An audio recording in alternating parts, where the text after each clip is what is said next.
Hi guys, today I'm going to do a quick video about soldering. That's electronic soldering and some of the slightly larger joints that you might do when you're soldering. But let's just get underway and check out some of the tools and the items I'll be demonstrating today. Okay, so here we have the simple soldering iron. This is typical of the simplest soldering irons you'll normally use in the market nowadays. This has got 2.3mm tip on the end here. It's got a little hanging hook. This is my old favourite. I've had this for many years. It's good for smaller work, good for PCB work. It is not temperature controlled, so it's a little bit limited, let's call it, for what modern people like nowadays. But in all honesty, it's not bad at all. I can still comfortably use it without any problems. It plugs straight into the UK mains. It's 240 volts fed. It's got a 3 amp fuse in there, but it takes about 18 watts. So really very little power, and that is one of its limitations. It is quite lacking in power for larger solder joints. We'll come back to that in a minute, but there's a simple look at a basic soldering iron. Probably some of the more basic solder irons that I would recommend nowadays. There are some cheaper, simpler ones with screw-in tips and things. I really don't like those. They tend to get stuck, and that can ruin your entire iron. Whereas this one, obviously, if you need to replace the tip, it just literally slides straight off the end here. It's just held in with a little friction. Anyway, there's your first soldering iron. Non-temperature controlled, straightforward iron. The Antex CS18, it's an 18 watt iron. That's what I would personally consider the minimum I would want to use today. Okay, so we're moving on now to the soldering iron or soldering station that I tend to use on a, well, nearly daily basis. This is my go-to nowadays. It's still a very cheap item. These can be picked up on eBay and the likes for probably under £30, $40. That would be an easy price to get these for. The main advantage for this is that you can adjust the temperature. That in itself isn't essential or a huge advantage. However, it has the advantage that you usually have a higher powered iron. So we've gone from an 18 watt iron up to 60 watts now. 60 watt iron, 3 times the amount of power, potentially a larger tip. In this case it's about the same. But the advantage is that you've got a lot more power in the iron. You can adjust the temperature should you wish to, although I tend to solder about 300, maybe 325 in centigrade. That's what, about 575 to 600 Fahrenheit for you lot. This does take up a lot more space on your desk though. Obviously you've got the power supply unit that plugs in. Again, it still plugs into the mains voltage. This time you've only got 24 volts going down to the tip, but you also have a temperature sensor in the tip now. So the temperature sensor down in the tip will help maintain the temperature off the tip far more accurately, and it'll also in general, an iron which is temperature controlled with a sensor at the tip is going to maintain its temperature much better and allow you to perform more consistent soldering. The higher power in this iron, which is 60 watts rather than the 18 of previously, the higher power allows larger joints to be made. You've got more heat, more capacity to put heat into a joint, so larger joints become much more usable. This iron comes with a stand. This is a butchered together stand. This is a little bit of Antex, a little bit of the station, and a really old sponge that I've had for probably 2 or 3 years. I've got more on order, so that'll be replaced soon because that's quite disgusting now. But anyway, this is my go-to soldering system.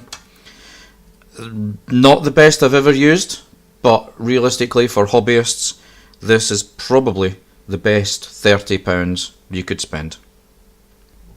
Okay, so we're moving on now to the solder itself. Now there's lots of types of solder that you can use out there. You have the Chinese suppliers, the eBays and the likes, where you can buy solder of unknown origin. I would strongly recommend against those. The solder that I use, for many years I used a 60-40 solder that came from Rapid Electronics in the UK. That's 60% tin and 40% lead. Now, lead's not that great a thing nowadays. Your manufacturers aren't allowed to use it in general, but as a consumer, as a home hobbyist, I still strongly recommend you use this type of solder in general. That is leaded solder. This is silver solder. This is a different formula entirely. This silver solder I've had for quite some time. The main reason that I would not recommend silver solder is, with it being lead free, it can be very much more difficult to get a flowing solder joint. The solder tends to melt at a higher temperature, so if your soldering iron's a bit low powered or inadequate for whatever reason, you may struggle to make a good joint with this. Even experienced people with many years experience quite often will recommend not going near silver solder unless it's really essential. Personally, I have this in case I need it for any particular job, but I do not use it. I have not used it for quite some time. Moving on to my favourite solder at the moment. This is Wharton Metals. It's instead of being a 60-40 solder, they changed the percentages very slightly.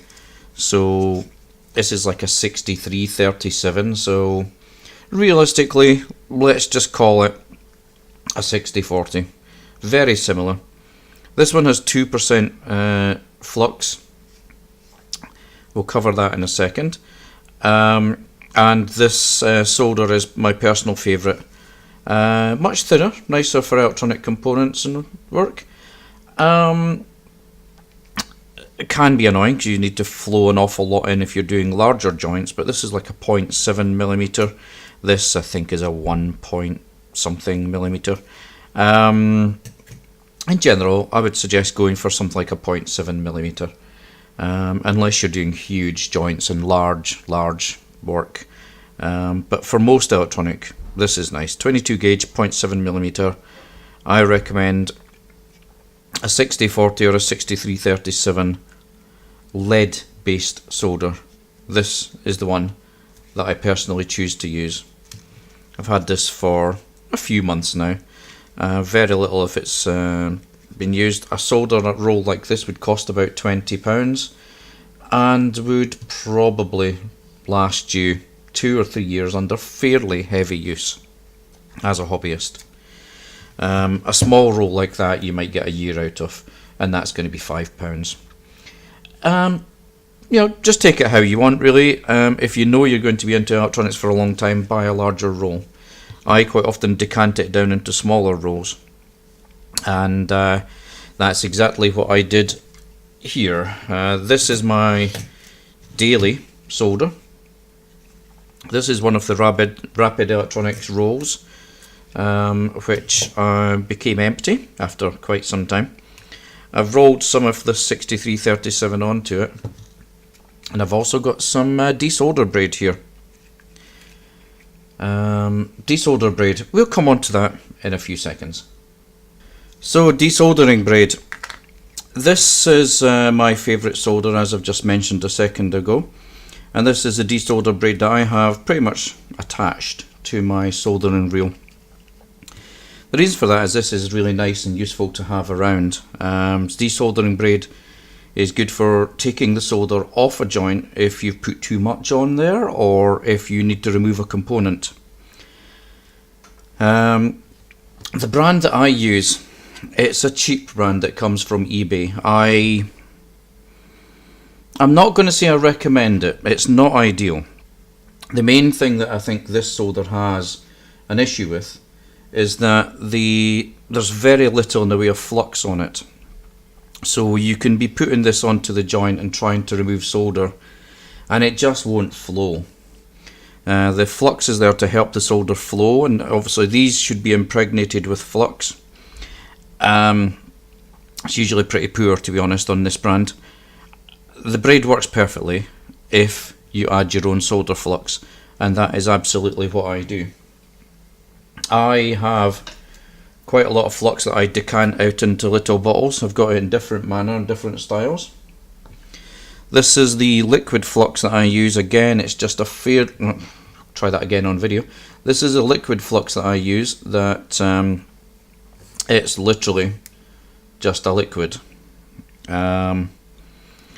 It works very well. I do like this product, but as you see, it is more just a liquid than anything else. And when you're using this braid, if you drip some onto this, it will soak into the braid, and then you will end up with braid saturated, and that will take solder joints apart really quite easily. It will remove solder really easy. For other situations where I need desolder braid, desolder braid? Not desolder braid, solder flux, I will quite often move on to this. Now it's called soldering paste. It's basically flux in a slightly more solid form. So this flux is a paste this time, so it's like a wax. It is good. I like this product. If you need to put some on a joint to make it stay there while you work, and you need a little bit longer working time, you can put a little blob of this on the solder joint, then go in with your soldering iron and your solder, and this will melt. It will put lots of flux on the joint, and that will help. Again, we'll come back to flux and its reasons a little bit further down the video. But I like this product. I don't use it a huge amount, but when you get to a position where the liquid flux just isn't quite cutting it and you need something a bit more heavy grade, I prefer this. Again, additional flux shouldn't be something you're using on a daily basis or a joint by joint basis. It's there for specific situations more than general use. Okay, so we're moving on now to general maintenance for your soldering equipment. I'm going to jump straight into the cleaning of the solder tip. When you're working away, excess flux, excess solder will build up, and it'll end up just as a mess on the tip. There's various ways of cleaning that off. I personally prefer the sponge, as you can tell, because it's been heavily used for a long time. You put a little bit of water on this sponge, and when your soldering iron's on and you wipe this, it cleans the tip and removes all of the excess flux and solder.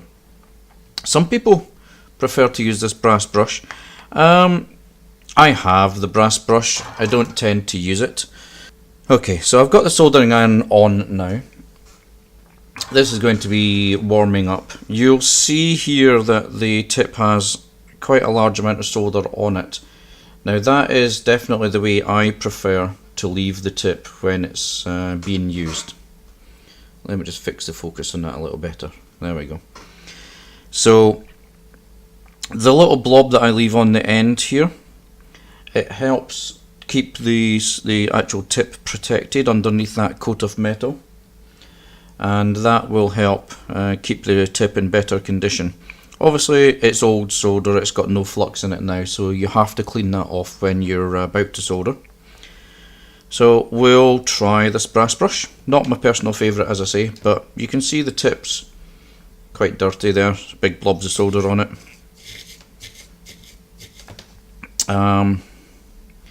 Now the tip is much cleaner, it's shinier, it does quite a good job. I have no major problems with that work at all. I'm just going to grab some solder. I'll just picked up my Rapid 60-40 roll. I'll put a little bit on the tip here and then wipe it off with the sponge. The difficulty with the sponge, and this is why a lot of people don't like it, is sometimes you end up with a residue on the tip that just doesn't want to come off. but as long as the actual main surface itself is clean, the excess that's around it is not too much of a trouble, but you can see there is some excess around. If I go into the brass brush, it takes it off quite nicely. However, I still prefer the sponge on a daily basis. Whenever I'm soldering, I'll add some solder on and whatever, I'll do the joints that are required. As soon as I'm finished with that, I'll typically just wipe the sponge a couple of times and put it there. When I'm about to make a new joint, I'll quite often give it a quick wipe, make sure it's nice and clean, and then I'll add a little bit of solder, and then I'll go into the joint. Notice as I add a little bit of solder, you should add the absolute minimum. It's more just checking you've got a little bit of liquid there and checking that you've still got the temperature that you need. You're not applying the solder to the tip for the purpose of soldering. You're adding it to the tip just to confirm you're at temperature and to get a little bit of liquid on the tip. We'll come back to the process and the principles of soldering in a minute again. Okay, so we're going to move on to preparing your work for the soldering itself. So if you have a little circuit board, I've got this piece of Vero strip here that I would quite like this thing for prototyping. And let's just say you've got some resistors, which I have, funnily enough. This board is very matte coloured. It's been out for a long time, it's all oxidized. The copper is going to be extremely difficult to solder onto. What I'll quite often do is either just run a steel wool brush over it to shine it up, or I have this fiberglass pen. This fiberglass pen you can just run out as much as you need. Obviously you only need a tiny little bit, and what I'll usually do is just clean the board in the area that I need it to be clean, and it'll be much shinier, much easier to solder onto. Again, everyone's got their own varieties of this. Excuse the camera vibrating around as I wobble the desk. But for small amounts like this, if I was doing the whole board, I would definitely be using just standard steel wool. Like a kitchen scourer steel wool. It doesn't need to be anything fancy, but this would be the first thing I would try to bring the board up to a gloss finish. And here we are as a quick demonstration. Here's a steel wool kitchen scourer. We'll just use that to clean part of this board now, just so we can get a feel. Excuse the camera bubbles again.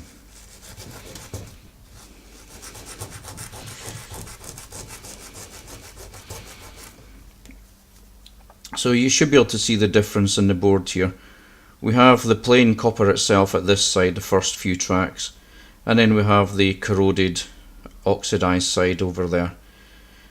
You probably can solder onto this, but it's going to be extremely difficult. I'm leaving half the board oxidized as an example. We'll try soldering on that, but you should always try to clean up your board, especially if it's Vero board. Clean it up and get it good and shiny prior to soldering. It will oxidize over in a matter of days probably, so obviously just do this as you're about to use it, because there's no point in doing it well in advance.